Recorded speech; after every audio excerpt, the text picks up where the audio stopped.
Hello everyone, welcome back to my channel conquer code with Raj. तो last problem में हमने Dungan game में देखा कि हम लीनियर सर्च और रिकर्जन कैसे अप्लाई करेंगे, चाहे बाइनरी सर्च और रिकर्जन। तो ये चीज़ थी क्या जो हमने लास्ट प्रॉब्लम में देखा, तो वो एक तरह से ब्रूट फोर्स था कि लाइक हमें मान लीजिए बिल्कुल ऑप्टिमाइज्ड अप्रोच नहीं आता है। अगर हमें ऑप्टिमाइज्ड अप्रोच नहीं आता है तो हम कैसे प्रॉब्लम को डील कर सकते थे। तो ठीक है, तो एक बार क्विक रिकैप देखते हैं कि हमने क्या क्या इंपॉर्टेंट चीज़ें सीखी थी लास्ट वीडियो में। तो देखिए, सारी अप्रोच डिस्कस करते हैं। हमने लगाया था सबसे पहले linear search plus recursion, right, pure recursion. हमने उसको मेमोराइज ही नहीं किया था। तो लीनियर सर्च की टाइम कॉम्प्लेक्सिटी क्या आई थी, सर्च करने की order of H, plus recursion की आई थी 2 की पावर m+n। तो टोटल टाइम कॉम्प्लेक्सिटी कितनी बन गई थी, h इंटू 2 की पावर m+n। और स्पेस कॉम्प्लेक्सिटी ये थी रिकर्जन स्टैक की स्पेस कॉम्प्लेक्सिटी। ठीक है, तो इसकी स्पेस कॉम्प्लेक्सिटी क्या होगी थी, ऑर्डर ऑफ m+n।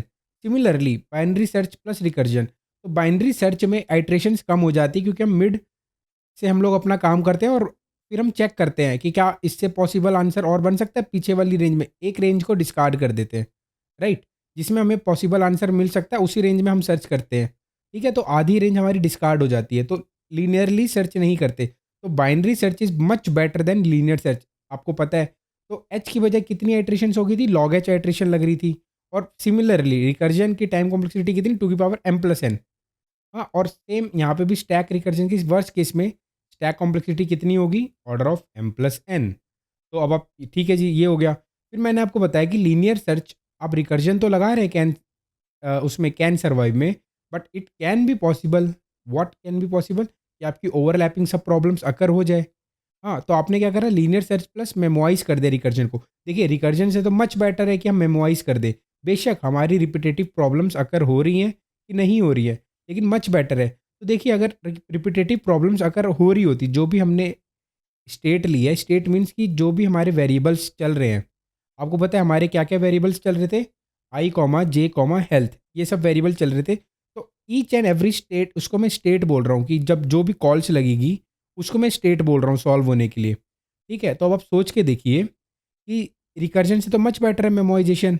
और तो अगर रिपीटेटिव सब प्रॉब्लम्स अकर हो रही होती जो भी हमने स्टेट ली है, तो हमारी टाइम कॉम्प्लेक्सिटी क्या हो जाती है इस बार, 2 की पावर m+n से h into m into n। But इस प्रॉब्लम में टेस्ट केस ऐसे डिफाइन थे कि जो जो आपने स्टेट ली आई कॉमा जे कॉमा हेल्थ, वो कभी रिपीट हो नहीं रही थी। ठीक है, अगर कोई अच्छी प्रॉब्लम, कोई अगर कोई अच्छी साइड बहुत अच्छी प्रॉब्लम बनाती लाइक कॉम्पिटेटिव कोडिंग वगैरह की साइड पे, तो हो सकता है कि अगर आप ऐसे भी लगाते 3D DP, तो उस समय भी आपकी रिपीटेटिव प्रॉब्लम सब ऑकर हो रही होती। तो आपकी टाइम कॉम्प्लेक्सिटी कितनी हो जाती, ये हो जाती order of h into m into n। लेकिन बट हमारी जो प्रॉब्लम है लीड कोड पे, उस पर अकर नहीं हुई। तो similar number of test case चल रहे थे, same number of test case, 41 ऊपर वाले से भी चल रहे थे, 41 इस वाले से भी चल रहे थे। तो हमारी इट मीन्स कि हमारी time complexity linear search plus memorisation में भी इतनी ही चल रही है। लेकिन आपको पता है अगर सब प्रॉब्लम्स अकर हो जाती तो ये हो जाती। आपको ये बात तो समझ में आ गई होगी। और आपकी ये होगी थी स्टैक कॉम्प्लेक्सिटी, रिकर्जन स्टैक की कॉम्प्लेक्सिटी। ठीक है, और ये आपकी हैश मैप की टाइम कॉम्प्लेक्सिटी जो आपने डीपी मैप लिया था, उसमें वर्स्ट केस में कितनी कॉल्स आ सकती हैं, वर्स्ट केस में आप कितने स्टेट्स का आंसर स्टोर कर सकते हो, m into n into h, yes और नो। ठीक है जी। फिर बाइनरी सर्च प्लस मेमोराइजेशन, ये तो और ऑप्टिमाइज हो गया। तो आपको भी सिमिलरली सेम रीज़न कि अगर रिपीटेटिव सब प्रॉब्लम्स अकर हो रही होती, तो आप log H into m into n होती है आपकी टाइम कॉम्प्लेक्सिटी। बट नहीं हुई, तो सिमिलरली बस अभी यही चल रही है उस पर्टिकुलरली प्रॉब्लम के लिए। और फिर आपको पता है स्टैक, और ये जो stack complexity, sorry space complexity है, वो सेम ही रहने वाली है। ठीक है, हमें ये भी पता लग गया। तो अब देखिए एच वर्स्ट मैंने आपको बताया था 4 इंटू 10 की पावर 6+1 होगा। ठीक है, इसका रीज़न भी दिया था, प्रूफ भी दिया था कि एच वर्स्ट क्या था हमारा, हाई, जिसमें हम बाइनरी सर्च को हाई लेके चल रहे थे। ठीक है, और दूसरा देखिए, सबसे इंपॉर्टेंट सवाल क्या था, एक और इंपॉर्टेंट चीज़ हमने पढ़ी थी क्या, कि why we can't make 3D array of dimensions m n और एच। देखिए, एम की वर्स्ट वैल्यू क्या थी, कभी ना कभी एम की वर्स्ट वैल्यू होगी 200, एन की वर्स्ट वैल्यू होगी 200, और एच वर्स्ट भी आपको 4 इंटू 10 की पावर 6+1 दे दिया। तो हर एक कितने नंबर ऑफ सेल्स हो गए, टोटल कितने नंबर ऑफ सेल्स हो गए। मान लीजिए वर्स्ट केस में, अगर आपके लिए किसी भी वर्स्ट केस में आपको एक ऐसा टेस्ट केस दे दिया, एक भी ऐसा टेस्ट केस दे दिया जो सारे वर्स्ट से इनिशियलाइज है, तो हर एक सेल में कितने बाइट का बुलियन वैल्यू होता है, बुलियन वैल्यू के कितने बाइट्स का होता है, 1 बाइट का। तो ठीक है, और कितने नंबर ऑफ सेल्स थे टोटल, नंबर ऑफ सेल्स कितने हो रहे थे, इन सबको आप मल्टीप्लाई कर दीजिए, और कर दिया आपने, और इंटू 1 बाइट। ठीक है, क्योंकि ईच सेल आपका 1 बाइट बूलियन वैल्यू स्टोर कर रहा होगा। ठीक, तो 200 इंटू 4 इंटू 10 की पावर 6, और उसको 10 की पावर 9 से डिवाइड कर दिया जीबी में, तो आपको पता है 160 जीबी आप यूज़ कर लोगे उस पर्टिकुलर एक टेस्ट केस के लिए। उस पर्टिकुलर एक टेस्ट केस के लिए आप 160 जीबी ऑफ रैम यूज़ कर लोगे। तो इतनी रैम हमारे पास होती है? नहीं होती है। मैक्स टू मैक्स हमारे पास 32 64 जीबी रैम तक हम लोग अफोर्ड करते हैं अपने लैपटॉप को। तो इस वजह से आप इतना ह्यूज स्पेस नहीं बना सकते। अब पॉइंट आता है कि why hash map is working और 3D array not. Hash map क्यों वर्क कर रहा था बट 3D एरे नहीं कर रहा था? देखिए 3D एरे का तो मैंने आपको बता दिया कि आप बहुत ज़्यादा मेमोरी कंज्यूम कर लेते, लेकिन हैश मैप में आप सिर्फ उस वाली स्टेट का आंसर स्टोर कर रहे हो जो आप सॉल्व कर रहे हो। स्टेट मीन्स आप सोचिए, जैसे स्टेट क्या है, स्टेट मैं उसको बोल रहा हूँ, जैसे फॉर एग्जांपल, जैसे मान लीजिए मैं मिनिमम पाथ सम सॉल्व करता हूँ, तो मैं किसी आई कॉमा जे से मैंने स्टार्ट किया, तो मैं i+1 कॉमा जे पे जा सकता हूँ, और आई कॉमा जे+1 पे जा सकता हूँ। फिर मान लीजिए यहाँ से भी मैं जाता हूँ तो i+2 कॉमा जे पे जा सकता हूँ, और फिर यहाँ पे i+1 कॉमा जे+1 पे जा सकता हूँ। सिमिलरली इधर मैं कहाँ जा सकता हूँ, i+1 कॉमा जे+1 पे, आपको पता है। और यहाँ से भी मैं कहाँ जा सकता हूँ, आई कॉमा जे+2। तो ये आपके स्टेट्स हैं, ये सारे जो दिख रहे हैं ना आपको, ये स्टेट्स हैं। ये स्टेट्स क्यों है कि देखिए, इसका भी आंसर आप स्टोर करते हो डीपी में, इसका भी आंसर आप स्टोर करते हो डीपी में, या हैश मैप में कहीं पे भी, है ना, अपने जो भी डेटा स्ट्रक्चर में आप स्टोर कर रहे हो, इसका भी स्टोर करते हो। ये सारे एक स्टेट्स हैं। और हमारे यहाँ पे क्या स्टेट चल रहा था, आई कॉमा जे कॉमा हेल्थ, जो हमने अभी 3D डीपी लगाई। ठीक है, क्योंकि 3 वेरिएबल्स थे। तो ये हमारा स्टेट चल रहा था। तो हैश मैप क्यों वर्क कर रहा था? हैश मैप सिर्फ़ क्या कर रहा था, जो पर्टिकुलर स्टेट को हम सॉल्व करके आ रहे थे, उसी आंसर को स्टोर कर रहे थे। तो स्टेट्स तो बहुत सारी होंगी नहीं, आपको पता है बहुत सारी स्टेट्स तो होने नहीं वाली है। और फिर बाद में आप मैप को क्लियर भी कर दे रहे थे। तो इसलिए हैश मैप आपका वर्क कर जा रहा था। लेकिन वर्स्ट केस में अगर आप 3D एरे बना देते, और अगर आप उसको मैक्स से इनिशियलाइज़ कर देते, तो आपका मेमोरी कंज़म्पशन बहुत ज़्यादा बढ़ जाता। थर्ड, एच वर्स्ट आपका m इंटू एन इंटू 1000+1 नहीं होगा, यानी 4 इंटू 10 की पावर 8+1 नहीं। आपका एच वर्स्ट क्या था, m+n-1 इंटू 1000। और ऐसा क्यों था? क्योंकि आप m+n-1 कैसे आ रहा था? देखिए, आप रानी तक आपको पहुंचना है, तो मैक्स टू मैक्स आप कितने सेल का इफेक्ट लोगे? मान लीजिए अगर आपको रानी तक पहुंचना है, तो मैक्स टू मैक्स आप कितने सेल का इफेक्ट लोगे? जस्ट हम क्विक रिकैप देख रहे हैं। आपको पता है आप प्रॉब्लम में क्या गिवन है कि आपको मिनिमम हेल्थ लेके घुसना है। ठीक है जी, प्रॉब्लम में गिवन है आपको 0,0 पे मिनिमम हेल्थ लेके घुसना है, और हमेशा 0,0 से स्टार्ट करना है। तो मान लीजिए आप पहला सेल का इफेक्ट ये लिया, फिर ये लिया, फिर ये लिया, फिर ये लिया, फिर ये लिया, फिर आप रानी तक पहुंच गए। फिर आप देखोगे आप अपनी रानी को रेस्क्यू कर पाए कि नहीं कर पाए। फिर मान लीजिए अगर आप ये पाथ नहीं लेते, आप ये पाथ लेते, हाँ, लेकिन स्टिल घुसते तो 0,0 पे ही। फिर आप ये वाला पाथ, ये वाला पाथ, ये वाला पाथ, यहाँ चले जाते, फिर यहाँ चले जाते। तो अब देखिए 1 2 3 4 5, ये 3x3 का मैट्रिक्स है ना। एम भी यहाँ पे 3 है, एन भी यहाँ पे 3 है। देखिए 3+3 -1। तो आपको अपनी रानी तक पहुँचने के लिए कितने सेल में फाइट करनी पड़ी, चाहे अपनी पावर इंक्रीज़ करनी पड़ी? 5 सेल में ना। देखिए दैट इज़ m+n-1। तो दैट्स व्हाई एच वर्स्ट कितना हो सकता है, m+n-1 into 1000, that is 4 into 10 की पावर 6+1। आप ये भी यूज़ कर सकते हो, हाई वैल्यू बाइनरी सर्च में आप ये भी यूज़ कर सकते हो, बट लेकिन फ़ायदा क्या है? क्योंकि हम सारे सेल ट्रैवर्स नहीं करते हैं। एच वर्स्ट हमें, मान लीजिए मैंने क्या बोला था कि आपको -1000 सब जगह पड़ा है। हर एक सेल पे आपकी 1000 एनर्जी कम होगी। तो आप कितनी मिनिमम हेल्थ लेके घुसोगे? पॉइंट तो यहाँ पे ये है ना कि आप कितने सेल्स को ट्रैवर्स करो, कितने सेल का इफेक्ट लोगे आप रानी तक पहुँचने के लिए। तो आप कहीं से भी ट्रैवर्स कर लीजिए, आप m+n-1 ही लेंगे। आप सारे ग्रिड को ट्रैवर्स करेंगे क्या? नहीं। तो इसलिए that's why m into n into 1000 नहीं होगा। तो यही मैंने लिख रखा है, देख लीजिए, आप पॉज़ करके लिख सकते हैं। कि आप 0,0 का भी इफेक्ट ले रहे हैं, 0,0 पे घुसते हैं सबसे पहले। फिर ये भी लिख लीजिएगा आप पॉज़ करके स्क्रीन। ठीक है, कि रीज़न क्या है कि हम सारे ग्रिड का इफेक्ट नहीं ले रहे हैं, सारे सेल्स का इफेक्ट नहीं ले रहे हैं, होल ग्रिड का। हम कितने सेल्स का इफेक्ट ले रहे हैं, बस m+n-1 का। ठीक है, और ठीक है, ये भी पॉज़ करके लिख लीजिएगा। चलिए, आपने ये लिख लिया होगा। अब स्टार्ट करते हैं। अच्छा, एक चीज़ यार, देखिए मेरे को एकदम से एक बात क्लिक करी है, कि मैं एक कैलकुलेशन गलत कर रहा था जो हम एच वर्स्ट निकाल रहे हैं, एच वर्स्ट जो निकाल रहे हैं, आपको पता है वो क्या होने वाली है? M plus n minus one into 1000 और प्लस वन और 0,0 सेल के इफेक्ट के लिए। तो ये हो जाएगा 400 राउंड फिगर में, 400 इंटू 1000 प्लस वन, ये हो रहा है 4 इंटू 10 की पावर 5। वो मुझसे मिस्टेक हो गया, मैं बार बार 10 की पावर 6 लिख दे रहा था, तो ये 4 इंटू 10 की पावर 5 प्लस वन हो रहा है वर्स्ट केस में, राइट। तो आप ये ले सकते हो, अपर लिमिट आप ये भी लोगे तब भी आपके 41 टेस्ट केस ही चलेंगे। तो वो मैंने थोड़ा सा गलत लिख दिया था, तो वो मिस्टेक मैं ठीक कर रहा हूँ अभी, सॉरी फॉर इनकन्वीनियंस। तो चलिए स्टार्ट करते हैं अपनी चीज़, जो मेन चीज़ है। अच्छा, तो देखिए सबसे पहले प्रॉब्लम में आपको क्या निकालना है? प्रॉब्लम में आपको निकालना है क्या?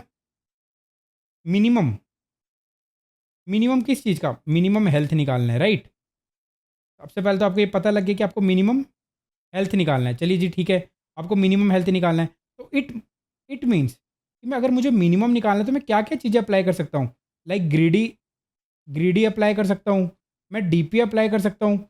और कोई कंसेप्ट है हमारा जो मिनिमम निकालने में यूज़ होता है? तो अगर मैं सोचूं तो कुछ भी कंसेप्ट है जो मिनिमम निकालने में अप्लाई हो सकता है। तो अभी के लिए फिलहाल देखते हैं हम क्या हम ग्रीडी अप्लाई कर सकते हैं, डीपी।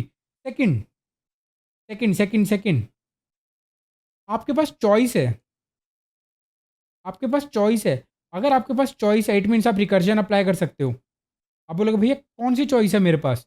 मैं आपको बोलूँगा आपके पास दो चॉइस है कि आप किसी भी सेल पे खड़े हो आई कॉमा जे पे, तो आप कहाँ जा सकते हो? आई प्लस वन कॉमा जे पे। हाँ, या आप जा सकते हो आई कॉमा जे प्लस वन पे, येस और नो। आपके पास दो चॉइस है ना, कौन सी? राइट, ये हो गया आपका डाउन, ये हो गया आपका राइट, ठीक है। तो ये आपका हो गया राइट, डाउन, ये आपका हो गया राइट, ठीक है। आपके पास दो चॉइस है, या तो आप डाउन जा सकते हो किसी भी सेल से, और किसी भी सेल से राइट। इट मीन्स अगर आपको ऐसा दिख रहा है, अगर आपको ये दोनों चीज़ें कभी दिख रही है और मिनिमम दिखे और चॉइस भी दिखे, तो आप इट मीन्स आप रिकर्जन प्लस डीपी लगा सकते हो, येस और नो। ठीक, मैंने क्योंकि आपको बताया था कि डीपी को पहचाने कैसे। थर्ड, अगर आप रिकर्जन अप्लाई कर रहे हो तो इट कैन बी पॉसिबल कि ओवरलैपिंग सब प्रॉब्लम्स आ जाए। तो आप ट्री बना के मत देखो, आप बार बार ट्री बना के मत देखो कि ओवरलैपिंग सब प्रॉब्लम्स अकर हो रही है कि नहीं। आप क्या देखो? आप देखो स्टेट की, स्टेट क्या कि आपके पास कितने वेरिएबल हैं। जो भी आप रिकर्सिव फंक्शन लिख रहे हो, आपके पास उसमें कितने वेरिएबल्स हैं, उसके हिसाब से आप अपना 2D डीपी 3D डीपी और चाहे हैश मैप ये बना लीजिए। तो अगर हमारे पास रिकर्जन हम अप्लाई कर पा रहे हैं, इट मीन्स कि हम डीप ओवरलैपिंग सब प्रॉब्लम्स अकर हो सकती हैं, तो मैं डीपी भी अप्लाई कर सकता हूँ। थर्ड, फोर्थ, और आपको पता है कि अगर हमें ये चीज़ पता लग जाए तो ब्रह्मास्त्र होती है कि डीपी के लिए, कि अगर हमें ये चीज़ पता लग गई कि ओवरलैपिंग सब प्रॉब्लम्स अकर हो रही हैं, तो इट मीन्स कि मैं डीपी आराम से अप्लाई कर सकता हूँ। और अगर आप और चीज़ देखें, फोर्थ, अगर आप कंस्ट्रेंट मल्टीप्लाई कर रहे थे कि जो भी आपके कंस्ट्रेंट हैं, जैसे आपका एम वेरिएबल है, एन वेरिएबल है, रो और कॉलम्स आपके वेरिएबल हैं जो आप जहाँ पे ट्रेवर्स करोगे। तो एम की वर्स्ट केस वैल्यू क्या है? 200, और इसकी वर्स्ट केस वैल्यू क्या है एन की? ये भी 200। अब इसको मल्टीप्लाई करके ये हो रहा है 4 इंटू 10 की पावर 4। क्या ये विद इन 10 की पावर 8 है क्या? तो ये सब सारे तरीके पता है आपको किस और डायरेक्ट कर रहे हैं कि आप डीपी अप्लाई कर सकते हैं, यस और नो। मैंने आपको डीपी की प्रॉब्लम पहचानने का वीडियो बनाई थी, लास्ट टू लास्ट वीडियो, जो कि आपको कैसे पता लगेगा आप डीपी अप्लाई कर सकते हैं किसी प्रॉब्लम में। तो ये सारे आपको सारे इस तरफ डायरेक्ट करेंगे, भाई आप डीपी अप्लाई कर सकते हो, आप डीपी अप्लाई करो, यस और नो। तो आपको समझ में आ गया होगा। तो अब देखते हैं डीपी अप्लाई कैसे करें। तो एक बार हम अपना टेस्ट केस देख लेते हैं, जो हमें टेस्ट केस गिवन है। तो देखिए एक बार अपना टेस्ट केस देखते हैं। अ, लीजिए मैं एक 2D ग्रिड बना दे रहा हूँ, जो आपको डंगन रिप्रेजेंट कर रहा है। ठीक है जी, एक ये बना दिया। और अब बिल्कुल ध्यान से फोकस करके सुनिएगा कि इस बार आप रिकर्जन कैसे अप्लाई करेंगे। ठीक है, बिल्कुल ध्यान से फोकस करके सुनिएगा। ठीक, तो मैं यहाँ पे वैल्यूज़ लिख देता हूँ जो जो गिवन थी, -2, -3, 3, और यहाँ पे बस -5 का मुझे पता है। ठीक है, अभी के लिए फ़िलहाल इतना बना लेते हैं, हमें ज़्यादा ज़रूरत नहीं है अभी। बाद में अगर ज़रूरत पड़ेगी तो हम वैल्यू फिल कर लेंगे। ठीक है, तो हमें ये तो पता लग गया। अब आप सोच के देखिए, जब मैं आपको मिनिमम पाथ सम करवा रहा था, तो मिनिमम पाथ सम में भी मेरे पास दो चॉइस होती थी। क्या दो चॉइस होती थी? अगर मैं किसी भी सेल पे खड़ा हूँ, तो आप कहाँ चले जाइए? सबसे पहले या तो आप डाउन चले जाइए, या आप राइट चले जाइए, येस और नो। तो तो आप रिकर्जन अप्लाई करते थे तो आपको पता लग गया था कि आप ओवरलैपिंग सब प्रॉब्लम्स अकर हो सकती हैं, क्योंकि मैंने आपको ट्री डायग्राम बनाया था, बना के दिखाया था। तो अगर मैंने आपको ट्री डायग्राम बना के दिखाया था, लेकिन हर वक्त क्या हम ट्री ट्री डायग्राम बनाएंगे? अगर हमें बस ये पता लग जाए कि हमारी प्रॉब्लम में रिकर्जन लग रहा है, तो हम एक काम करेंगे, क्या सीधा मेमोराइजेशन लगा देंगे। ठीक है, डीपी का कंसेप्ट यूज़ कर लेंगे, दैट इज़ मेमोराइजेशन। तो अब आप मिनिमम पाथ सम पे फोकस करिए। तो मैं क्या करता था, देखिए सबसे पहले मैं क्या चेक करता था, प्रॉब्लम से डिमांड क्या है। प्रॉब्लम से डिमांड क्या, फर्स्ट स्टेप ये होता था। सेकंड, मैं अपने रिकर्जन से काम करवाता था। रिकर्जन से क्या काम करवाता था, मैं अपने रिकर्जन से क्या काम करवाता था, मैं अपने रिकर्जन से क्या बोलता था कि भाई तू एक काम कर, तू आई प्लस वन कॉमा जे से मेरा आंसर ले आ, और तू आई कॉमा जे प्लस वन से मेरा आंसर ले आ, मैं फिर अपना फाइनल आंसर बना लूंगा आई कॉमा जे से। यस और नो? तो मैं क्या बोलता था, आई प्लस वन कॉमा जे सेल से तू मिनिमम पाथ सम ले आ कि कितना मिनिमम सम बन रहा है। ठीक है, और तू आई कॉमा जे प्लस वन के डायरेक्शन में जब ट्रैवर्स करे तो तू वो भी ले आ कि कितना आपका क्या बन रहा है, कितना मिनिमम सम बन रहा है। तो इन दोनों में से जो मिनिमम होता था वो मैं ले लेता था, फिर मैं उसमें एफ ऑफ आई कॉमा जे, जो भी grid of I comma J पे जो वैल्यू पड़ी है वो ऐड कर देता था, तो मिनिमम हो जाता था। लेकिन इस बार आप ध्यान से सुनिए कि प्रॉब्लम से इस बार डिमांड क्या है। इस बार प्रॉब्लम से आपकी डिमांड क्या है? प्रॉब्लम से इस बार डिमांड आपकी ये है कि आप 0,0 सेल पे 0,0 सेल पे कितनी मिनिमम हेल्थ लेके घुसो। इसको मैं एमएच से रिप्रेजेंट करता हूँ मिनिमम हेल्थ को। आप कितनी मिनिमम हेल्थ लेके घुसो, सच सो दैट कि आप अपनी रानी को रेस्क्यू कर पाओ। मेरी बात आपको समझ में आई? फिर से सुनिए कि आपकी प्रॉब्लम से डिमांड क्या है कि आप मिनिमम हेल्थ कितनी लेके घुसो 0,0 सेल पे कि आप अपनी रानी को रेस्क्यू कर पाओ। तो आपको ये तो पता लग गया कि अब रिकर्जन अप्लाई हो सकता है। तो अब रिकर्जन कैसे अप्लाई होगा, आप ध्यान से सुनिएगा। यहाँ पे एफ ऑफ आई कॉमा, जैसे मैं किधर किधर जा सकता हूँ इस प्रॉब्लम में भी, मैं जा सकता हूँ राइट, डाउन, और मैं जा सकता हूँ राइट। यस और नो? ये जा सकता हूँ। तो मैं अपने रिकर्जन से क्या बोलूँगा, मैं अपने रिकर्जन से क्या बोलूँगा, मैं अपने रिकर्जन को पता है क्या बोलूँगा कि भाई मैं यहाँ पे I plus one comma J पे कितनी पावर लेके घुसूँ, I plus one comma J cell पे मैं कितनी पावर लेके घुसूँ, such that I plus one comma J cell से मैं अपनी रानी को बचा पाऊँ। ध्यान से सुनिए फिर से, मैं जो प्रॉब्लम होती है वही मैं अपने, जो प्रॉब्लम होती है, जो प्रॉब्लम में पूछा गया है वही मैं अपने रिकर्जन फंक्शन से मंगवाता हूँ। ये याद रखिएगा, वही मैं अपने रिकर्जन फंक्शन से मंगवाता हूँ। तो आप यहाँ पे सोच के देखिए कि मैं अपने प्रॉब्लम से क्या डिमांड करूँगा इस बार मैं डायरेक्ट बस मैं ये नहीं बोलूँगा कि तू जा F of I plus one comma जैसे कितनी एनर्जी ज़रूरत है जाके वो ले आओ, हाँ, और F of I comma J plus one से कितनी एनर्जी ज़रूरत है बस वो ले आ। नहीं, मैं इसको थोड़ा सा अलग तरीके से सुनिए कि क्या बोल रहा हूँ मैं यहाँ पे कि मैं F of I plus one comma J पे कितनी एनर्जी लेके घुसूँ, मिनिमम एनर्जी, सच दैट मैं अपनी रानी को I plus one comma J cell से रेस्क्यू कर पाऊँ। और F of I comma J plus one का मतलब क्या होगा कि मैं अपने I comma J plus one पे कितनी मिनिमम एनर्जी लेके घुसूँ, such that I comma J plus one से मैं अपनी रानी को रेस्क्यू कर पाऊँ। ये चीज़ मैं अब इस बार रिकर्जन से मंगवाने वाला हूँ। ठीक है, तो मे भी आपको समझ में आ गया होगा, तो मैं एक बार लिख भी देता हूँ। तो एफ ऑफ आई कॉमा जे किसी भी स्टेट का मतलब क्या है, किसी भी स्टेट का मतलब क्या है, minimum HP required to enter cell I comma J, minimum HP required या minimum health required to enter cell I comma J, such that you can rescue your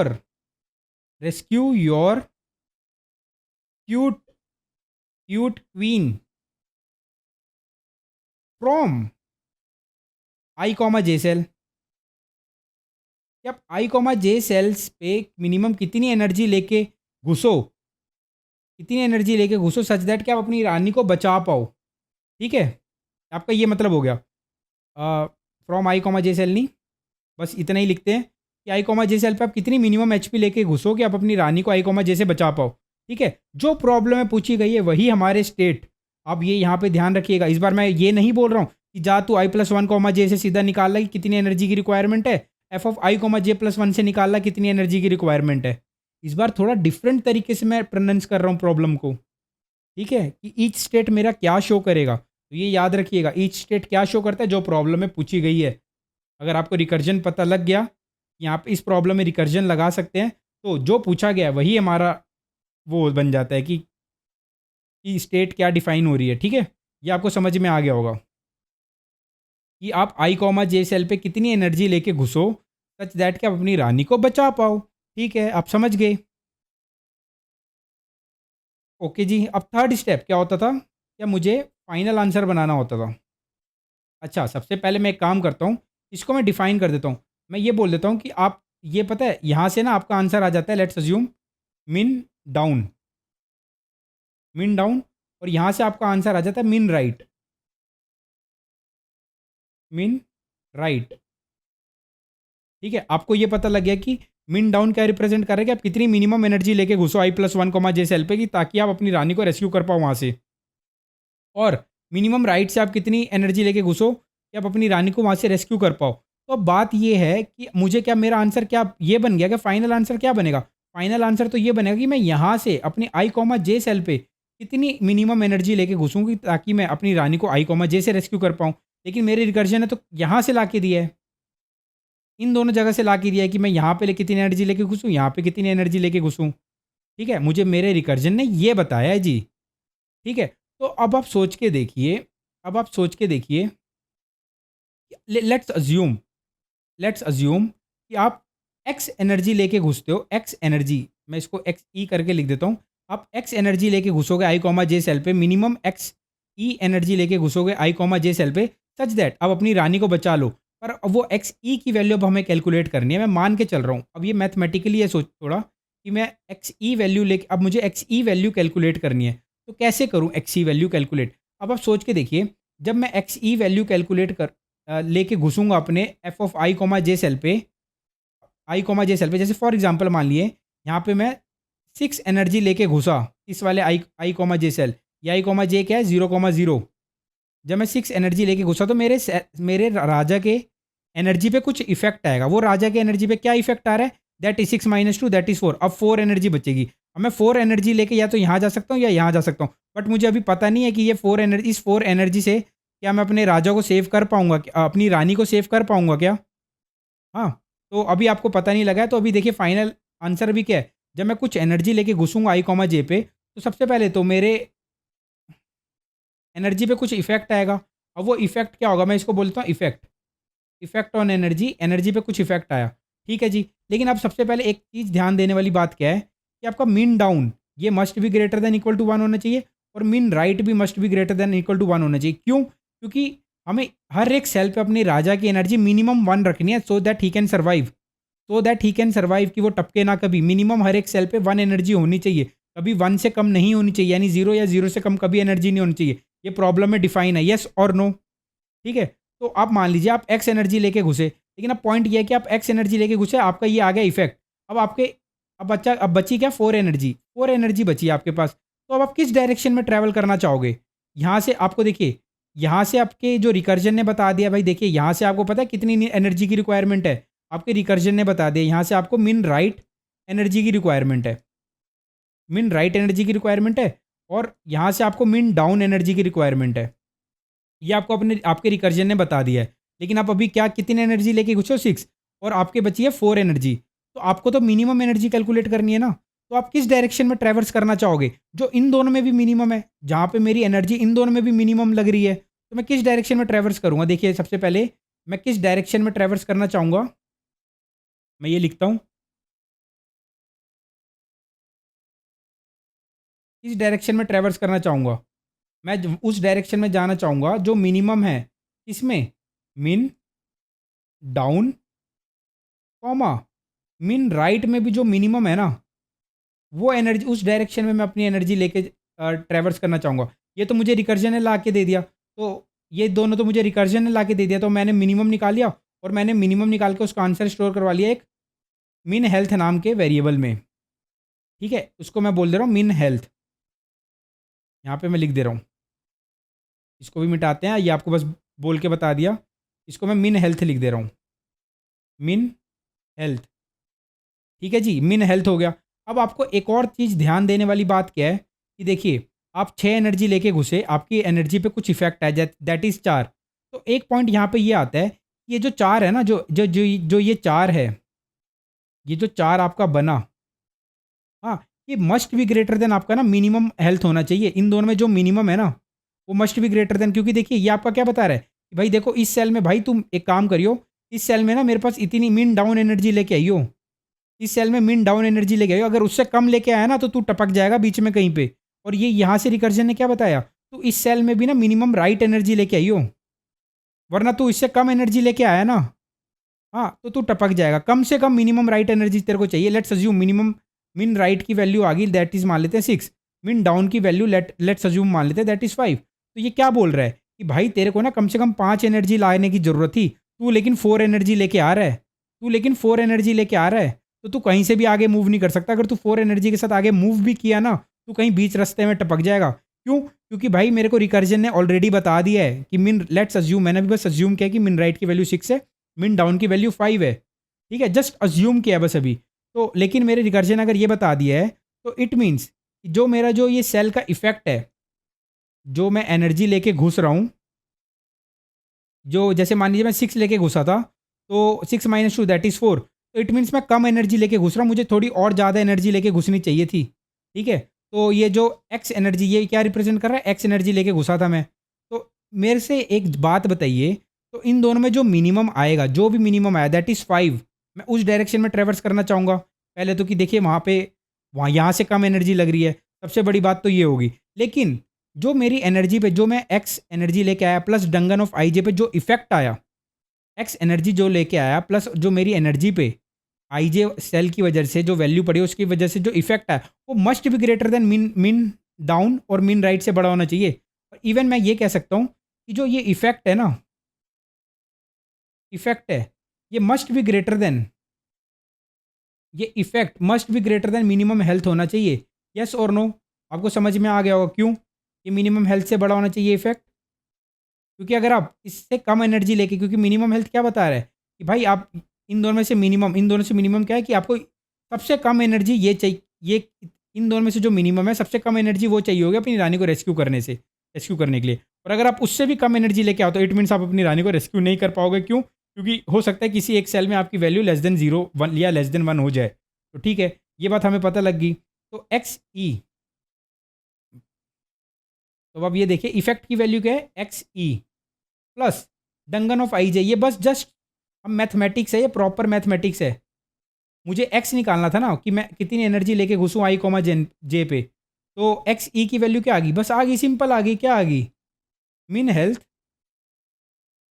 minus dungeon of आई जे।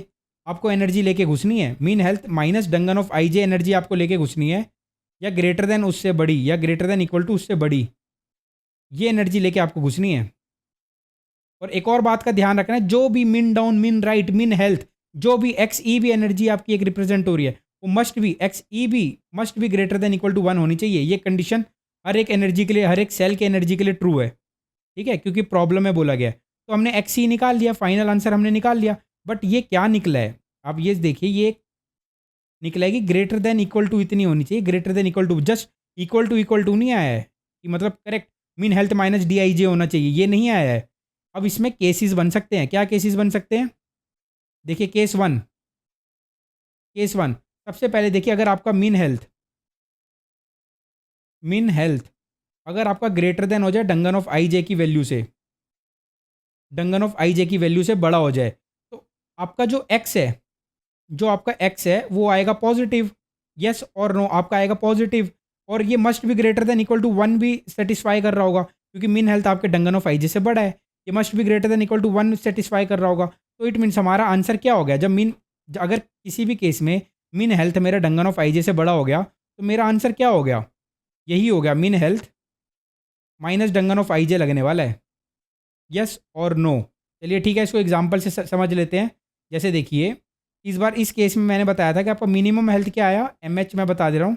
मिन down की value 5 थी, मिन right की value आपकी 6 थी, आपने minimum निकाला दैट इज़ 5, दैट इज़ 5, ठीक है। अब आप यहाँ पे कुछ भी वैल्यू रखिए जो 5 से छोटी हो, -2 भी छोटी है, -2 भी आपकी वैल्यू छोटी है, इसको मिटाते हैं।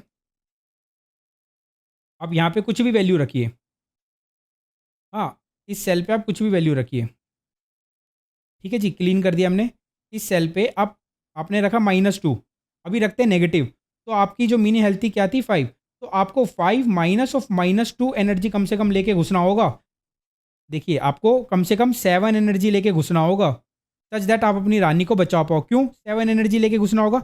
जैसे ही आप 7 एनर्जी लेके घुसोगे, आपके सेल पे इफेक्ट आएगा, दैट इज अब आपकी एनर्जी क्या हो जाएगी 5। और आपको क्या बोला था कि आप अगर इस डायरेक्शन में ट्रैवर्स करते हो ना, मीन डाउन की डायरेक्शन में, तो आपको 5 एनर्जी लगती है। देखिए, तो आप इस डायरेक्शन में ट्रैवर्स करोगे, क्यों इस ये सेल क्या बता रहा है कि आपको भाई देखो, आप मेरी डायरेक्शन में ट्रैवर्स करो, तो मेरे को आपको मिनिमम 5 एनर्जी लगेगी अपनी रानी रानी को रेस्क्यू करने में। तो आपको ये बात समझ में आई कि अगर जो मिन हेल्थ आया, आपका मिन हेल्थ 5 आया, 5 माइनस -2 किया तो 7 आपकी एनर्जी। अब आप सोचिए, आप बोलेंगे भाई एक काम करो ना, पॉजिटिव रख दो। अगर मैं 3 रख दूं इधर, अगर एक काम करता हूँ मैं इधर 4 रख देता हूँ, 4 रख देता हूँ इधर इस सेल पे। तो मैंने क्या किया, मीन हेल्थ -4 किया, that is 5 minus 4 is equal to 1। तो ये पता है क्या बता रहा है, आप मिनिमम 1 एनर्जी लेके घुसो भाई। 1 एनर्जी लेके भी घुसोगे ना, तो क्यों 1 एनर्जी लेके घुसोगे? देखो यहाँ पे पॉजिटिव पड़ा है, तो आपका 4 + 1 5 हो जाएगा। या एक काम करिए, आप वन वन मत बोलिए, आपसे इसमें कंफ्यूज हो सकते हैं। वैसे आपको इतने कंफ्यूजन होने वाली बात नहीं है। आप एक काम करिए, यहाँ पे जस्ट मैंने एक पता है क्या वैल्यू रख दी, यहाँ पे जस्ट मैंने ना एक पॉजिटिव वैल्यू रख दी, दैट इज 1। तो क्या आ जाएगा, मिनिमम हेल्थ दैट इज 5 -1, क्योंकि minimum health minus dungeon of I J, तो ये आ गया 4। तो इस आई कॉमा जे पे मैं कम से कम 4 एनर्जी लेके घुसूंगा ना, तो मैं अपनी रानी को रेस्क्यू कर लूंगा। क्यों? क्योंकि जैसे ही मैं 4 एनर्जी लेके आया, तो ये बन गई 5। और आगे मिनिमम इन दोनों से आगे, इन दोनों का मिनिमम एनर्जी मुझे लगती है, तो इन दोनों का मिनिमम क्या है, दैट इज 5। तो इससे आगे मुझे 5 एनर्जी लेके मैं उस डायरेक्शन में जाऊंगा, जो जिस डायरेक्शन मुझे 5 मिल रही है, तो मेरा आंसर आ जाएगा। तो आपको समझ में आया? लेकिन दोनों कंडीशन मैंने क्या ली, मीन हेल्थ हमारा बड़ा है, ये हो गया केस 2। तो आपको ये बात समझ में आई कि आपका आंसर क्या बन गया, ये बन चुका है केस 1। ठीक है, केस 1। अब मान लीजिए केस 2। केस 2 क्या हो सकता है, मिनिमम हेल्थ आपका छोटा हो जाए, मिनिमम हेल्थ आपका छोटा हो जाए डंगन ऑफ आई जैसे। यस और नो, मिनिमम हेल्थ आपका छोटा हो जाए डंगन ऑफ आई जैसे। अगर मान लीजिए मिनिमम हेल्थ आपका छोटा हो गया डंगन ऑफ आई जैसे, तो अब एक और केस लेके चल लेते हैं, ये केस सोच लेते हैं थोड़ा सा। प्योर मैथमेटिक्स है, यहाँ पे बस थोड़ा दिमाग लगाना है। डीएसए में कई कई जगह देखिए, अगर आप कॉम्पिटिटिव कोडिंग करेंगे, चाहे कहीं पे भी कुछ भी करेंगे, तो मैथमेटिक्स तो आपको आनी चाहिए, हल्की फुल्की तो कम से कम आनी चाहिए। परमुटेशन, कॉम्बिनेशन और थोड़ा सोचने का तरीका, ठीक है, वो तो आना चाहिए मिनिमम। तो मैं आपको यही समझा रहा हूँ। अब आपका केस क्या है, केस क्या है आपका कि आपका जो 5 है, 5 है, यहाँ पे आपकी वैल्यू पड़ी है 7। मान लेते हैं आपकी यहाँ पे वैल्यू पड़ी है 7। तो अब आपने क्या करा पता है क्या, जैसे ही 5 माइनस 7 किया ना जी, इसको मिटा दूँ मैं, इसको मिटा देते हैं। जैसे ही आपने 5 माइनस 7 किया, तो ये बोल रहा है कि आप ना मिनिमम -2 एनर्जी लेके घुसो। मिनिमम -2 एनर्जी लेके घुसोगे ना, तो आपकी एनर्जी देखिए 5 हो जाएगी। यहाँ पे जैसी -2 + 7 दैट इज़ 5। तो ये बोल रहा है कि अब इससे आगे आपको 5 एनर्जी ही लगती है। इस डायरेक्शन में आप ट्रैवर्स करोगे मीन डाउन की डायरेक्शन में, तो आपको इससे आगे 5 एनर्जी लगती है। लेकिन अब पॉइंट ये आता है, क्या मैं -2 एनर्जी लेके घुस सकता हूँ क्या? -2 एनर्जी मैं 1 से कम लेके घुस ही नहीं सकता, मिनिमम मेरे को 1 एनर्जी रखनी है। तो मैं -2 लेके नहीं घुस सकता। इट मीन्स मेरे को 1 एनर्जी लेके घुसना पड़ेगा। तो यहाँ पे x की वैल्यू क्या हो जाएगी, एक्स ई, ये भी एक्स ई है, ये भी एक्स ई है, क्योंकि ये एक्स ई पॉजिटिव था। यहाँ पे जैसे ही एक्स ई आपका नेगेटिव हो गया, इस केस में आपका एक्स ई नेगेटिव हो जाएगा। अब जैसे ही एक्स ई नेगेटिव हो गया, तो आपको मिनिमम 1 एनर्जी लेके घुसना पड़ेगा, क्योंकि हम नेगेटिव नहीं लेके घुस सकते। तो आपको क्या रिटर्न करना पड़ेगा, दैट इज़ 1। अब केस 3 सोच के देखिए, केस 3 क्या हो सकता है, एक ही केस बचा कि मीन हेल्थ आपका इक्वल टू डंगन ऑफ आई जे के बराबर हो जाए। तो जो आपका एक्स ई है वो क्या हो गया, एक्स ई आपका क्या हो गया, एक्स ही आपका हो गया इक्वल टू जीरो। तो ये बोल रहा है कि भाई आप ना जीरो एनर्जी लेके घुसो, तो आप अपनी रानी को रेस्क्यू कर लोगे। बट आप क्या जीरो एनर्जी भी लेके घुस सकते हो? बट क्या आप जीरो एनर्जी भी लेके घुस सकते हो? नहीं। आपको इस केस में भी मिनिमम कितनी एनर्जी लेके घुसना पड़ेगा, एक्स इक्वल टू 1। तो इट मीन्स इन दोनों केस को मैं क्लब कर सकता हूँ, इन दोनों केस को मैं क्लब कर सकता हूँ कि मैं एक ओवरऑल केस बना देता हूँ, दैट इज इन दोनों को क्लब करके केस 2, कि अगर मेरा मिनिमम हेल्थ अगर less than equal to dungeon of I J है, तो मेरा एक्सी क्या क्या पॉसिबल है, या तो एक्सी ज़ीरो हो सकता है या एक्सी नेगेटिव हो सकता है, पर मैं ये दोनों नहीं रख सकता। तो इस केस में मुझे क्या एक्सी रखना पड़ेगा कि भाई तू वन एनर्जी लेके घुस, कम से कम वन एनर्जी लेके घुस, तो बच जाएगा। तो अब आप सोच के देखिए, जब एक्सी पॉजिटिव है तो आपको इतनी यही एनर्जी लेके घुसना है, जब ये वाला केस आता है तो आपको वन लेके घुसना है। यस और नो? तो इसको क्या मैं ऐसे लिख सकता हूँ कि जो मेरा फाइनल आंसर है वो कुछ ऐसा हो गया, जो भी बड़ा है math dot max of one comma मिन हेल्थ माइनस डंगन ऑफ आई जे में जो बड़ा आएगा वो वो लेके घुसो। आप बोलोगे क्यों भैया? अब आप बोलिए, देखिए mean health minus dungeon of I J अगर पॉजिटिव है और वन से बड़ा है तो आपको देखिए ये वाली एनर्जी लेके ही घुसना पड़ेगा। इट मीन अगर ये पॉजिटिव आ रही है, तो मैंने आपको एग्जाम्पल दे के दिया कि अगर मान लीजिए इधर -2 पड़ा होता तो 5 माइनस माइनस टू 7 हो जाता। अगर 2 भी पड़ा होता तो 5 माइनस टू आप 3 एनर्जी लेके घुसते। तो आपको मिनिमम कितनी एनर्जी लेके घुसना पड़ा? 3, क्योंकि आपका जो फाइनल आंसर है जो एक्सी है वो तो यही बन रहा है ना, minimum health minus dungeon of I J. तो ये लेके घुसते, लेकिन अगर किसी भी वजह से ये नेगेटिव हो गया, चाहे जीरो हो गया, तो आपको वन वन रिटर्न करना है अपनी एनर्जी। सिमिलरली आपको ये समझ में आया, तो फाइनल आंसर आपका ये बना। और मिन हेल्थ आपको कहाँ से पता लग रहा है? मिन हेल्थ आपको रिकर्जन फंक्शन ला के दे रहा है। मेरी बात आपको शायद समझ में आई गई होगी। तो अब बेस केस सोचते हैं कि देखिए अब फोर्थ स्टेप आता है सबसे इंपॉर्टेंट रिकर्जन में, दैट इज, इधर लिख लेते हैं, दैट इज बेस केस। अब बेस केस क्या क्या हो सकता है ग्रिड में? आपको पता है, आपने इतनी ग्रिड की प्रॉब्लम सॉल्व कर ली है तो आपको पता है कि बेस केस क्या क्या हो सकता है। पहला कि I greater than equal to M हो जाए, that is number of rows, और I greater than equal to J हो जाए, यानी आप ग्रिड से बाहर निकल जाओ। तो आपको मिनिमम निकालना है, तो आप क्या रिटर्न कर दोगे? Integer dot max value. बस आपको यहाँ पे अगर आप कुछ भी रिटर्न कर रहे हो तो आपको बस ये ध्यान रखना है कि आप अगर integer dot max value return कर रहे हो तो आपका integer dot max value something plus होके ना आउट ऑफ बाउंड ना चले जाए इंटीजर में, जिसमें भी आप आंसर स्टोर कर रहे हो, वरना आपका आंसर नेगेटिव आ सकता है। ये मैंने आपको, आप मेरी वीडियो जाके देखेंगे पिछली, like I think minimum path sum में ही चाहे आप 1D एरे में भी जाके देखेंगे तो आपको ये कंसेप्ट समझ में आएगा कि बस आपको ये ध्यान रखना है रिटर्न मैक्सिमम वैल्यू करते हुए कि आप वैल्यू ओवरफ्लो ना कर दो ऐड वैड करके। ठीक है, तो एक तो ये बेस केस बन गया। दूसरा बेस केस सबसे इंपॉर्टेंट क्या बनेगा कि आप पहुंच गए फाइनल सेल पे। आप अगर फाइनल सेल पे पहुंच गए, अब आप ये सोच के देखिए, ये सबसे इंपॉर्टेंट है बेस केस, कि आप फाइनल सेल पे पहुंच चुके हो। ठीक है जी, आप फाइनल सेल पे पहुंच गए। अभी के लिए फिलहाल इस केस में जो हमारा टेस्ट केस गिवन है उसमें 5 पड़ा हुआ है। तो अब आपको यहाँ पे ये सोचने की ज़रूरत है कि मैं यहाँ से अब आप ये सोच के देखिए, अगर आपका यहाँ पे नेगेटिव पड़ा है, यहाँ पे अगर आपका नेगेटिव पड़ा है तो इट मीन्स आपको देखिए, सबसे पहले तो आपको देखिए इस सेल पे मिनिमम 1 एनर्जी रखनी पड़ेगी अपने किंग को सर्वाइव करने के लिए। जो आप यहाँ से कुछ भी एनर्जी लेके आइए, मान लीजिए यहाँ से आप एक्स एनर्जी लेके आए, यहाँ से वाई एनर्जी लेके आए, तो एक्स जब एक्स -5 हो जाए ना, चाहे वाई -5 हो जाए, जहाँ से भी आप आ रहे हो, किसी भी रास्ते से आप आ रहे हो, आपको नहीं पता कहाँ से मिनिमम मिलेगा, आप किसी भी रास्ते से आओगे ना, तो ये दोनों कम से कम देखिए सब्ट्रैक्ट होके ना 1 बनना चाहिए। यस और नो?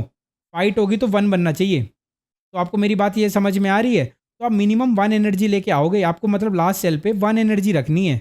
ये बात आपको समझ में आ गई? अगर आपको 1 एनर्जी रखनी है तो आप यहाँ से और यहाँ से मिनिमम कितनी एनर्जी लेके आओगे? That is 1 minus of -5, that is equal to 6। आपको कहीं से भी, इन दोनों कहीं से भी आप आ रहे हो, किसी भी एक डायरेक्शन में आपको कम से कम 6 एनर्जी लेके घुसना पड़ेगा इधर। ठीक है, किसी इधर 6 एनर्जी लेके घुसोगे तभी आपकी 6 - 5 इससे लड़ लोगे और आपकी 1 एनर्जी बचेगी और अपनी रानी को रेस्क्यू कर लोगे। लेकिन अब आप यहाँ पे ये सोच के देखिए, अगर यहाँ पे पॉजिटिव होता, यहाँ पे पॉजिटिव होता, हाँ, तो क्या अभी भी आपको इस सेल पे 1 एनर्जी रखने की ज़रूरत है? इस सेल पे अभी भी आपको 1 एनर्जी रखने की ज़रूरत है? नहीं, क्योंकि इस बार आपने 1 -5 कर दिया ना, तो आप -4 हो जाएगा। इट मीन्स आपको देखिए, ये तो कंडीशन ट्रू है कि इस सेल पे आपको 1 रखना पड़ेगा, मिनिमम 1 एनर्जी रखनी पड़ेगी आफ्टर इफेक्ट। लेकिन अब 1 -5 करोगे दैट इज़ -4। ये बोल रहा है कि आप -4 एनर्जी लेके आओ किसी भी डायरेक्शन से, आओ चाहे इधर से, आप लास्ट सेल पे या तो इधर से आ सकते थे या इधर से आ सकते थे। तो ये बोल रहा है आप -4 एनर्जी लेके आओ। तो क्या आप -4 एनर्जी लेके आ सकते हो अकॉर्डिंग टू प्रॉब्लम? नहीं, आपको मिनिमम 1 रखनी है। तो जो भी वैल्यू यहाँ पे, तो इट मीन्स मैं क्या रिटर्न करूँगा? बेस केस भी आप सोच के देखिए, आपका बेस केस कैसे बन गया?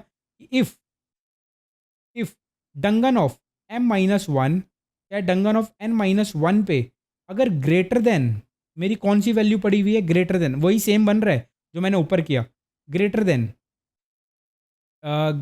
What, greater than zero value पड़ी है, ठीक है, ग्रेटर देन जीरो वैल्यू पड़ी है, तो अब रिटर्न सिंपल वन एनर्जी लेके आओ तो आपका आंसर बन जाएगा। लेकिन लेकिन लेकिन लेकिन लेकिन एल्स एल्स आपका, एक काम करते हैं, इसको less than equal to zero कर लेते हैं, यहीं पे इसको less than equal to zero वाला केस बना लेते हैं, वो वैसे कोई दिक्कत नहीं है, less than equal to zero वाला थोड़ा क्लियर दिखेगा। तो आप पता है क्या करिए, one minus dungeon of I J energy लेके आइए, डंगन ऑफ आई जे यानी Dungan of I J minus one. हाँ, क्योंकि आपको वन मिनिमम वन एनर्जी रखनी चाहिए थी। एल्स आप रिटर्न करिए वन, एल्स आप रिटर्न क्या करिए वन, क्या आप अगर आपके सेल पे पॉजिटिव पड़ा है ना, तो आपको आपको मिनिमम एनर्जी निकालनी थी, तो एल्स आपको क्या रिटर्न करना पड़ेगा, positive integer that is one return करना पड़ेगा ना। तो आप उसमें कंफ्यूज मत होइएगा जो मैंने मैथमेटिकल एक्सप्रेशन प्रूफ किया अभी आपको ऊपर, वो केसेस लेके, वो भी सेम है, ये भी सेम है। तो बेस केस आपका ये हो गया ना कि देखिए आपको लास्ट सेल पे, कम से कम लास्ट सेल पे आपको मिनिमम वन एनर्जी रखनी पड़ेगी। अगर आप यहाँ पे अगर राक्षस पड़ा है तो आप इससे फाइट करोगे तब भी वन एनर्जी आनी चाहिए, या अगर आपका यहाँ पे पॉजिटिव इंटीजर पड़ा है तो आप किसी भी एक डायरेक्शन से अपना वन एनर्जी लेके आओ ना यार। तो आपको क्योंकि मिनिमम एनर्जी लानी है, मिनिमम एनर्जी, तो वन माइनस फाइव जैसे अगर आप करते माइनस फोर हो जाता तो माइनस फोर आप एनर्जी ला नहीं सकते थे, तो इससे बढ़िया वन एनर्जी लाओ किसी भी पाथ से, तो रिटर्न वन कर दीजिए। अदरवाइज अगर dungeon of I j greater than equal to zero हो गया तो आप वहाँ से रिटर्न वन कर दीजिए कि आप एक काम करो वन एनर्जी लेके आओ। इसी चीज़ को आप क्या ऐसे भी लिख सकते हो, रिटर्न रिटर्न क्या, मैट डॉट मैक्स ऑफ, देखिए one minus dungeon of M minus one comma n minus one. अब आप बोलोगे ऐसा क्यों लिख सकते हो, देखिए यही तो कर रहे हैं। अगर देखिए वन में से मेरे को लास्ट सेल पे वन एनर्जी रखनी है, और अगर मैं one minus dungeon of M minus one और एन माइनस वन करूँगा, one minus dungeon of M minus one और एन माइनस वन करूँगा, तो या तो इधर अगर ये नेगेटिव वैल्यू पड़ी है तो इधर बड़ी वैल्यू हो जाएगी, दैट इज सिक्स फिक्स हो जाएगी, कुछ भी जैसा कि मैंने आपको एग्जांपल में दिखाया। लेकिन अगर इधर मान लीजिए वन से छोटी वैल्यू पड़ी है, इट मीन्स वहाँ पे पॉजिटिव इंटीजर पड़ा होगा, यहाँ पे पॉजिटिव इंटीजर पड़ा होगा, सॉरी वन से बड़ी वैल्यू पड़ी है, यहाँ पे बहुत बड़ा पॉजिटिव इंटीजर पड़ा हो सकता है, या कुछ भी वन से बड़ा टू थ्री फोर कुछ भी पड़ा होगा, तो उसको आप माइनस करेंगे तो नेगेटिव, तो ये क्या रिप्रेजेंट करने लगेगा कि आप नेगेटिव एनर्जी लेके आओ। क्योंकि सबसे इंपॉर्टेंट क्या है कि F of I comma J state आपका क्या रिप्रेजेंट कर रहा है रिकर्जन में, तभी मैं इसलिए चिल्ला के बार बार यही बोल रहा हूँ कि F of I comma J state आपका क्या बोल रहा है कि भाई आप आई कॉमा जे स्टेट पे मिनिमम कितनी एनर्जी लेके घुसो such that you can rescue your princess, ठीक है जी। तो इधर भी मैं यही रिटर्न करूंगा ना कि मैं M minus one N minus one पे मैं मिनिमम कितनी एनर्जी लेके घुसूं such that I can rescue my princess, simple. तो मैं कितनी एनर्जी लेके घुसूंगा, one comma one minus dungeon of M minus one N minus one का मैक्स, क्योंकि अगर मान लीजिए इन दोनों में ये dungeon of M minus one N minus one greater than equal to one हो गया, अगर यहाँ पे greater than equal to one value पड़ी है तो मैं नेगेटिव एनर्जी लेके नहीं आ सकता, उसमें से जो बड़ा होगा दैट इज वन लेके घुसना पड़ेगा, तो वन और नेगेटिव एनर्जी में जो बड़ा आएगा वन, अदरवाइज नेगेटिव वैल्यू पड़ी तो मुझे और बड़ी वन से बड़ी वैल्यू लेके घुसना पड़ेगा एटलीस्ट, ठीक है, क्योंकि मेरे को मिनिमम लास्ट सेल पे अपनी एनर्जी वन रिटेन करनी है, ठीक। तो मेरी बात आपको शायद समझ में आ गई होगी, मैंने बिल्कुल ईजी करके आपको मैथमेटिकल प्रूफ दिखाकर, सारे केसेस दिखाकर मैंने आपको कोशिश करी कि मैं आपको ये प्रॉब्लम समझा पाऊँ। तो इसका हम कोड करते हैं, तो अगर आपको समझ में नहीं आया तो इसको प्लीज़ बार बार देखें, क्योंकि ये एक बहुत अच्छी प्रॉब्लम है, क्योंकि ये आप डायरेक्टली सिर्फ नॉर्मल रिकर्जन, लाइक जैसे यार मैं अपने रिकर्जन को बोल दूंगा तू मिनिमम पाथ सम ले आ, मैं अपने रिकर्जन को बोल दूंगा तू यहाँ से बता दे कितना मैक्सिमम गोल्ड है, फिर मैं प्लस माइनस कर दूंगा, नहीं ये नहीं कर रहे, इस बार रिकर्जन को आप अलग तरीके से डिफाइन कर रहे हो, जो प्रॉब्लम में पूछा गया है, यस और नो, आप यही तो कर रहे हो। तो मैं इसका कोड फटाक से करके दिखाता हूँ आपको, देखिए ये देखिए, तो मुझे इसकी ज़रूरत नहीं है जी, इसकी ज़रूरत बिल्कुल नहीं है, और मेरे को इसकी भी ज़रूरत नहीं है, एम और एन की ज़रूरत है, ठीक है। तो मैं एक काम करता हूँ, मैं यहाँ पे क्या बनाता हूँ, एक प्राइवेट इंट हेल्पर फंक्शन बनाता हूँ, जिसमें मैं क्या पास करूँगा, इंट डंगन कॉमा इंट आई कॉमा इंट जे, जो मेरे को कॉलम और रो कॉलम ट्रेवर्स करेंगे, और दूसरा उसके आगे मैं क्या पास करूँगा, अभी और कुछ पास करने की ज़रूरत नहीं है जी, ठीक है। अब मेरे बेस केस क्या बने थे, if i is greater than equal to m. अब देखिए बेस केस बनाने के लिए अब आपको ज़्यादा ड्राई रन करने की ज़रूरत नहीं है, बस आपको सोचना है कि आपकी छोटी प्रॉब्लम क्या होगी और आप क्या रिटर्न कर रहे हो, किसके अकॉर्डिंग आप रिटर्न करोगे? जो आपका रिकर्सिव फंक्शन जो स्टेट डिफाइन कर रहा है उसके अकॉर्डिंग रिटर्न करोगे। ये बात समझ में आई कि जो आपने रिकर्सिव फंक्शन से जो मंगवाया है आंसर उसके अकॉर्डिंग डायरेक्टली, और जो रिकर्सिव फंक्शन का स्टेट क्या रिप्रेजेंट करता है, जो आपसे प्रॉब्लम में पूछा गया है। तो मेरी बात आप समझिएगा बार बार कि मैं क्या बोलना चाह रहा हूँ। इस चीज़ को मैं इसलिए फोर्स कर रहा हूँ ताकि ये प्रॉब्लम आप सॉल्व कर लो अच्छे से, आपके दिमाग में बैठ जाए और आगे आपको दिक्कत ना आए। तो मैं यहाँ पे ये क्या कर देता हूँ, J greater than equal to N तो दिया नहीं है जी, तो डंगन जीरो डॉट लेंथ, क्योंकि मैं एम और एन में लेके ही नहीं चला जी। ठीक है, तो इधर भी मेरे को क्या करना पड़ेगा, डंगन डॉट लेंथ। तो यहाँ से मैं क्या रिटर्न कर जाऊँ, रिटर्न क्या कर जाऊँ, इंटीजर डॉट, क्योंकि मुझे मिन निकालना है तो इंटीजर डॉट मैक्स वैल्यू। ठीक है जी, ये कर दिया मैंने। If i is equal to m minus one and n j is equal to n minus one, ये हो गया। तो मैं सीधा क्या रिटर्न कर जाऊँ, मैथ डॉट, मैंने आपको बताया आप इफ एल्स कंडीशन लगा के भी कर सकते हैं, लेकिन मेरे को अच्छा ये लग रहा है, अच्छा तरीके से करो ना code. One minus dungeon of, आप आई जे लिख दीजिए या आई जे ही लिख दीजिए, एक ही बात है, क्योंकि आई कॉमा जे उस समय m minus one N minus one हो जाएगा। अदरवाइज आप क्या करिए, इंट मिन डाउन आप निकालिए, क्योंकि आपको मिन हेल्थ निकालनी है अपना फाइनल आंसर कैलकुलेट करने के लिए, एक्स कैलकुलेट करने के लिए, एक्स ई कैलकुलेट करने के लिए आपको अपना मिन हेल्थ निकालने की जरूरत है। और मिन हेल्थ कैसे आएगा कि सबसे पहले आप मिन डाउन निकाल लीजिए हेल्पर डंगन कॉमा, मिन डाउन कैसे आएगा, आई प्लस वन कॉमा जे से, इंट मिन राइट कैसे आएगा, हेल्पर डंगन आई कॉमा जे प्लस वन से। ये आपको समझ में आ गया होगा। अब इंट मिन हेल्थ कैसे निकालूंगा, that is math dot minimum of what, मिन डाउन कॉमा मिन मिन राइट। ठीक है जी, मिन हेल्थ निकाल लिया। और इंट फाइनल आंसर, चाहे आप इसको फाइनल आंसर चाहे बोलिए, चाहे आप एक्सी जो आप एक्सी निकाल रहे थे एक्सी बोल लीजिए, मैंने एक्सी से रिप्रेजेंट किया था, कुछ भी बोल लीजिए। तो आप कैसे निकालोगे, mat dot max of one comma मिन हेल्थ, आपको पता है मिन हेल्थ माइनस डंगन ऑफ आई जे। ठीक है जी, डंगन ऑफ आई जे, और रिटर्न क्या कर देंगे आप, एक्स ई, क्योंकि आपको यही तो रिटर्न करना था, आपका यही फाइनल आंसर था। एक्स ई रिटर्न कर दीजिए और यहाँ पे कॉल कर लीजिए return helper Dungan comma zero comma zero से आपको निकालना है। अब पॉइंट है, तो आप देखिए यहाँ पे आपने मैट डॉट मीन कॉमा ये निकाला है, तो आपने कुछ भी एडिशन वेडिशन नहीं किया, तो आपको इंटीजर ओवरफ्लो आने की कोई दिक्कत नहीं है यहाँ पे। तो सिर्फ आपने मिनिमम वगैरह निकाला है, ये ऐसा कुछ नहीं किया कि मिन डाउन प्लस मिन राइट कर दिया आपने। ठीक है, ऐसा कुछ नहीं किया है, तो आपको इंटीजर ओवरफ्लो भी नहीं आएगा यहाँ पे। तो आप यहाँ पे रिटर्न कर दीजिए और अब इसको रन करके देखिए, ये कोड आपका चलता है क्या। कंपाइलेशन एरर बिल्कुल आएगी ही, क्योंकि मैंने एम और एन तो डिफाइन भेजा ही नहीं है जी। अब नहीं आएगी,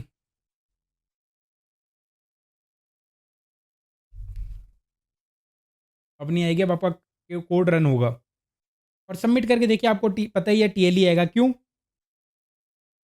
इसका रीज़न बताइए क्यों। क्योंकि आपको पता है जो अभी आपने हेल्पर फंक्शन लिखा है उसमें मेमोराइज किया नहीं है अभी आपने, तो आपकी रिपीटेटिव सब प्रॉब्लम्स अकर हो सकते हैं। देखिए 41 टेस्ट केस ही चला, इसकी टाइम कॉम्प्लेक्सिटी आपकी होगी टू की पावर एम प्लस एन, आपको पता ही है। अब लेकिन यहाँ पे आप सोच के देखिए, जैसे पिछली बार 3 वेरिएबल थे, लेकिन इस बार तो 2 ही वेरिएबल है, आई कॉमा जे, बस 2 वेरिएबल लेके चल रहे हैं। इस बार 3D डीपी की जरूरत नहीं है, बस 2D डीपी की ज़रूरत है हमें, क्योंकि 2 वेरिएबल है बस यहाँ पे। तो ठीक है, अगर अब जैसी हमें पता लग गया कि हमें कितने साइज़ का डीपी चाहिए, वो तो हमें पता है, ग्रिड की प्रॉब्लम हमें एम क्रॉस एन साइज़ का ही डीपी चाहिए होता है। तो मैं क्या करता हूँ, यहाँ पे क्या करूँगा, DP of I J, DP को मैं सबको किससे इनिशियलाइज़ करवा लूँगा, -1 से, क्योंकि मेरा आंसर -1 कभी होगा नहीं, तो इसलिए मैं चेक लगा सकता हूँ। हाँ, अदरवाइज़ अगर मान लीजिए किसी भी प्रॉब्लम में -1 भी मेरा आंसर बन सकता है, तो मैं डीपी को ऐसी चीज़ से इनिशियलाइज़ करवाऊँगा कि जो मेरा आंसर ना बने। चाहे जैसे फॉर एग्जांपल मैं इंटीजर टाइप की डीपी बना लूँगा, आप ये कर सकते हो, इंटीजर टाइप की डीपी बना लो। आप एक काम करो, इंटीजर टाइप की, क्यों, इंटीजर टाइप आपका एक ऑब्जेक्ट है, तो इस बार आपको पता है क्या चेक करना होगा, -1 की जगह। अब आपको सबको -1 से इनिशियलाइज़ करवाने की ज़रूरत नहीं है, क्योंकि ऑब्जेक्ट है, तो आप चेक करो डीपी ऑफ आई जे में नल तो नहीं पड़ा। अगर नल नहीं पड़ा है तो रिटर्न क्या कर दो, ये सबसे बेस्ट है। इसमें आपको सोचने की भी ज़रूरत नहीं है, बस नल कंडीशन लगा दो। चाहे बड़ा बूलियन बनाओ, ऑब्जेक्ट बनाओ, ऑब्जेक्ट का पूरा बनाओ, ठीक है? इसको बोलते हैं रैपर क्लासेस। ये सारी ये जो है रैपर क्लासेस हैं, ठीक है? वो नॉर्मल 2D एरे था, ये रैपर क्लासेस यूज़ किया आपने, ठीक है? डीपी ऑफ आई जे अगर आपका नल नहीं है तो रिटर्न कर दो डीपी ऑफ आई जे, क्योंकि 2 स्टेप और बढ़ जाते हैं बस मेमोराइज करने के लिए। अदरवाइज़ बस क्या करना है, डीपी ऑफ आई जे पे जाके आपको बस सिंपल अपना एक्सी स्टोर करवा लीजिए अपना आंसर और रिटर्न एक्सी कर दीजिए। चाहे आप जो हम करते हैं दैट इज़ डीपी ऑफ आई जे वो कर दीजिए। अब आप एक काम करिए, इंटीजर टाइप का डीपी बनाइए यहाँ पे। इस बार देखिए आपको ज़रूरत भी नहीं इनिशियलाइज़ करवाने की, क्योंकि यहाँ पे नल पड़ा रहेगा, हर एक पे नल पड़ा रहेगा। इंटीजर टाइप का डीपी कैसे बनाएंगे, एम कॉमा एन बनाएंगे आप। जी बिल्कुल बना लिया। और यहाँ पे पास कर दीजिए डीपी और आप इसको रन करके देखिए।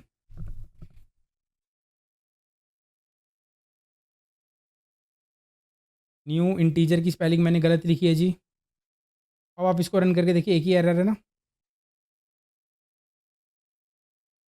हेल्पर मीन डाउन, अरे जी बताइए तो सही, आपने मैंने यहाँ पे डीपी ही पास नहीं किया। ये तो गड़बड़ आनी ही थी। और कुछ एरर देखिए कितनी एरर आई है, मिन डाउन पे आई है, मिन राइट पे आई है, इसके अलावा और कोई एरर नहीं आई है। बस अब आप देखिए यहाँ पे इसको रन करके चलता है क्या।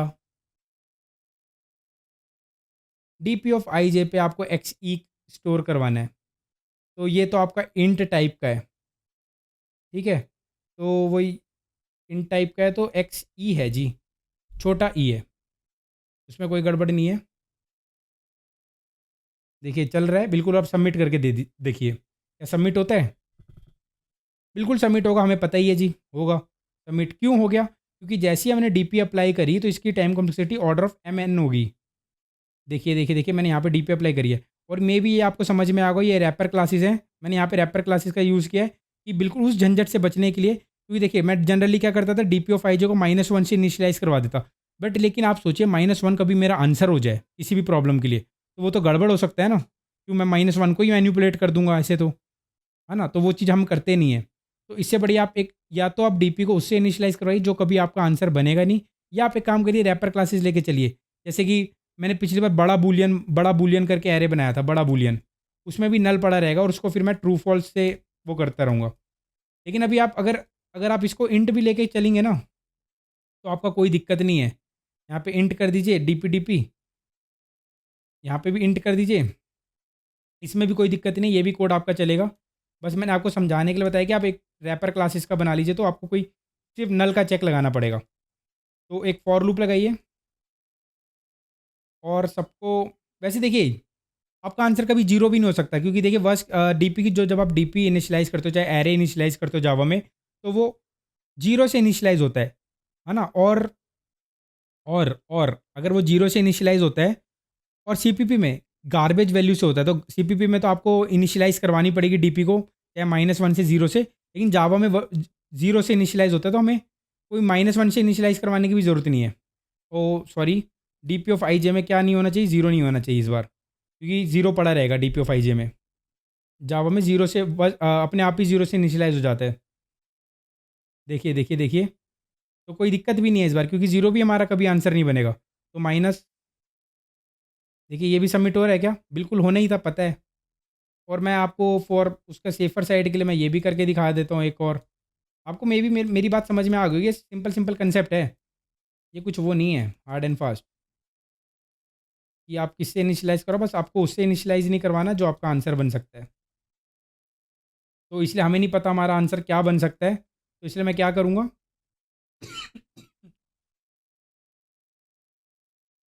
इस बार जीरो की बजाय क्या चेक लगा लूँ, -1 का। सबमिट मारी, ये भी चल जाएगा आपका कोड, कोई दिक्कत नहीं है, बिल्कुल सब चलने वाला है। यहाँ पे बिल्कुल कोई दिक्कत नहीं है, देखिए चल रहा है। एक बार आके हम इसको फटाक से इसकी टाइम कॉम्प्लेक्सिटी कर लेते हैं, क्योंकि जो हम करते आए हैं हर एक प्रॉब्लम में, तो फटाक से डिस्कस कर लेते हैं। ड्राई रन करके नहीं दिखाऊंगा मैं इसका ट्री, आप खुद ड्राई रन करिएगा, लाइन लाइन 1 लाइन 2 लाइन 3 लिख के, ताकि आपको दिक्कत ना आए आगे। तो आपको पता है इस रिकर्सिव फंक्शन की टाइम कॉम्प्लेक्सिटी कितनी होगी, जैसे ही हमने मेमोराइज किया जैसे ही हमने इसको मेमोराइज़ किया तो इसकी टाइम कॉम्प्लेक्सिटी कितनी होगी? Order of m into N. बस order of m into N ही होगी, क्योंकि फिर आपने डायरेक्ट हेल्पर को कॉल किया है। और इसकी स्पेस कॉम्प्लेक्सिटी कितनी होगी? Order of m plus n, that is recursion stack की वर्स्ट केस में। Order of m into n, ये होगी डीपी एरे जो आपने लिया है। तो ये होगी जो आपने डीपी एरे लिया है। ये होगी आपकी स्पेस कॉम्प्लेक्सिटी, ये होगी आपकी टाइम कॉम्प्लेक्सिटी। कोई दिक्कत नहीं है। ट्री डायग्राम आप खुद बना के रन करिएगा अगर आपको सीखना है। तो हर केस के लिए तो हम ट्री डायग्राम बना के रन नहीं कर सकते ना। हाँ, तो हमें लॉजिक सोचना पड़ता है। तो आपको क्या कैसे ड्राई रन करोगे? आप लिखोगे इसको base case 1, base case 2, line by line आप इसको रन करिएगा। इसको लिख दीजिए line 1, line 2, line 3, line 4, line 5, line 6। आपको सारी लाइन रन करनी है। तो अब देखिए कैसे रन करोगे। 0,0, तो सबसे पहले आपका कॉल होगा 0,1 पे या 1,0 पे, ऐसे होगा। फिर आप कॉल कर करके आप आंसर रिटर्न करवा के आप सोच के कर सकते हैं। तो ये नहीं करते हम, क्योंकि आपको पता है कैसे ट्री बना के ड्राई रन करना है। तो बस फॉर प्रैक्टिस आप कर खुद से कर सकते हैं। तो मैं अपनी बात कन्वे कर पाया हूँगा, क्योंकि ये प्रॉब्लम बहुत अच्छी है। इसमें कैसे रिकर्जन डील करें, कैसे मेमोराइज़ करें, और लीनियर सर्च और हमने बाइनरी सर्च, ये सब डिटेल में देखा। तो आपको पता है लीनियर सर्च की टाइम कॉम्प्लेक्सिटी क्या आ रही थी? h into m into n, अगर मेमोराइज़ कर दे रहे थे। हाँ, लेकिन इस बार तो m इंटू एन है। ये सबसे सबसे सबसे कम टाइम कॉम्प्लेक्सिटी है ये अभी तक जो भी हमने रन किए, जो भी हमने टेस्ट केस रन, जो भी हमने कंसेप्ट यूज़ किया, उसमें से सबसे कम टाइम कॉम्प्लेक्सिटी इसी की है, ऑर्डर ऑफ एम एन। ठीक है, just order of m n है। तो वर्स्ट केस में वैल्यू क्या हो सकती है? 200 इंटू 200। इट मीन्स 4 इंटू 10 की पावर 4 आइट्रेशन ही यूज़ होने वाली है बस फर्स्ट केस में।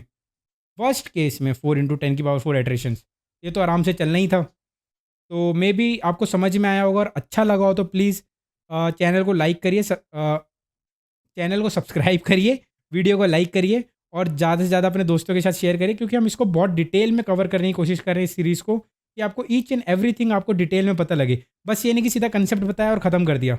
वो बताऊंगा तो देखिए आधे घंटे में ख़त्म हो जाएगा आराम से, कोई दिक्कत नहीं है। लेकिन आपको सबसे बड़ी बात है, जो आप लॉजिक सोच रहे हैं उसको कोड में कैसे कन्वर्ट करें, कोड कैसे लिखें। कई बार होता है कि हम लॉजिक सोच लेते हैं, कोड नहीं लिख पाते। कई बार होता है हम कोड लिख सकते हैं, पर हम लॉजिक नहीं सोच पाते। तो ये चीज़ें चलती रहती है, ये चीज़ें डीएसए करने में कॉमन है। तो लेकिन हम इसको कैसे बना रहे हैं सीरीज़ को, कि हम लॉजिक भी सोचें, फिर जो लॉजिक सोचा है वो लॉजिक क्यों सोचा है, फिर उसको कोड करें जो हमने सोचा है। उसके इधर उधर जाके कुछ भी उटपटांग कोड नहीं करते हम, जो लॉजिक सोचा उसी को कोड किया। येस और नो? ठीक है। तो अगर आपको अच्छा लग रहा है तो प्लीज़ फॉलो करें सीरीज़ को, और अपने दोस्तों के साथ भी शेयर करें। एंड इसको यहीं पे एंड करते हैं। Thank you, have a nice day and take care.